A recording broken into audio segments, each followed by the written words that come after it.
के तपाईलाई थाहा छ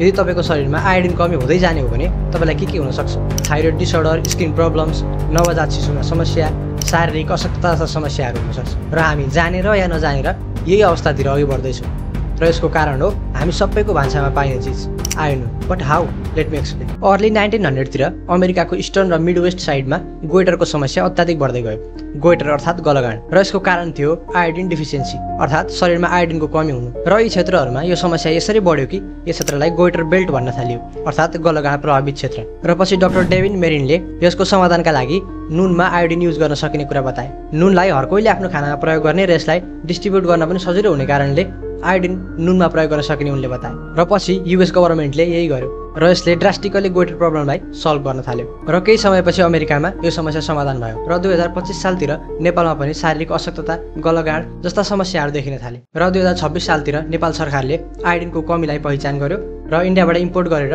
आयोडिनयुक्त नुनलाई प्रयोगमा ल्याउन थाल्यो आयोडिन डिफिसियन्सीबाट सुदूरका जिल्लाहरू बढी प्रभावित थिए ढिकेनुनको प्रयोगले शरीरमा पर्याप्त आयोडिन नहुने कारणले गलगाँडको समस्या बढ्दो थियो त्यसैमाथि अर्को समस्या थपियो दुर्गम र जटिल पारिस्थितिक प्रणालीका कारण त्यहाँ नुनहरू पुर्याउन समस्या थियो पश्चिमी क्षेत्रमा यातायातको सुविधा नभएकै कारण नुन लान समस्या भयो र त्यसको समाधानका रूपमा इन्जेक्सनको प्रयोग गर्न थालियो साथै क्याप्सुलको पनि प्रयोग गर्न थालियो तालिम प्राप्त जनशक्तिले हिँडेरै गएर इन्जेक्सन दिने साथै क्याप्सुलहरू प्रदान गर्ने अभियान सुरु भयो तर स्थायी समाधानका लागि आयोडिनयुक्त नुन नै राम्रो उपाय थियो साथै अन्धविश्वासका कारण मानिसहरूले क्याप्सुल तथा इन्जेक्सन लिन मानिरहेका थिएनन् यो पनि एउटा समस्याको रूपमा त्यति बेला उब्जेर आएको थियो तर सरकारले यस विषयमा लागि परेर अभियान चलायो र लामो समयको प्रयासपछि आयोडिन डिफिसियन्सीको अवस्थालाई नियन्त्रण गरियो र यसलाई देशकै सफल अभियानमध्येको एक मान्न सकिन्छ र अहिले हाम्रो हरेकको भान्सामा आयोडिन भेटिन्छ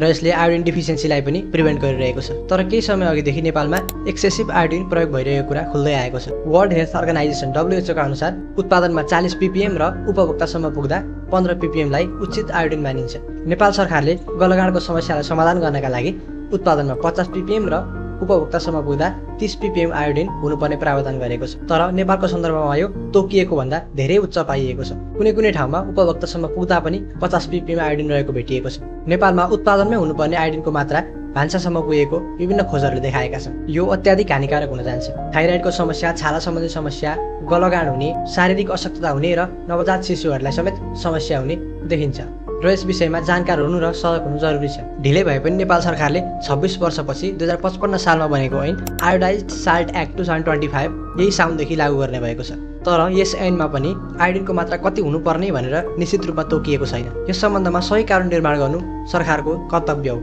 र जनताको स्वास्थ्यमा ध्यान दिनु पनि सरकारको कर्तव्य हो आशा छ यो ऐन प्रभावकारी रूपमा लागू हुनेछ यो विषयमा उपभोक्ता आफै पनि सजग हुन जरुरी छ तपाईलाई आजको भिडियो कस्तो लाग्यो यदि राम्रो लाग्यो भने प्रतिक्रिया दिन नभुल्नु होला धन्यवाद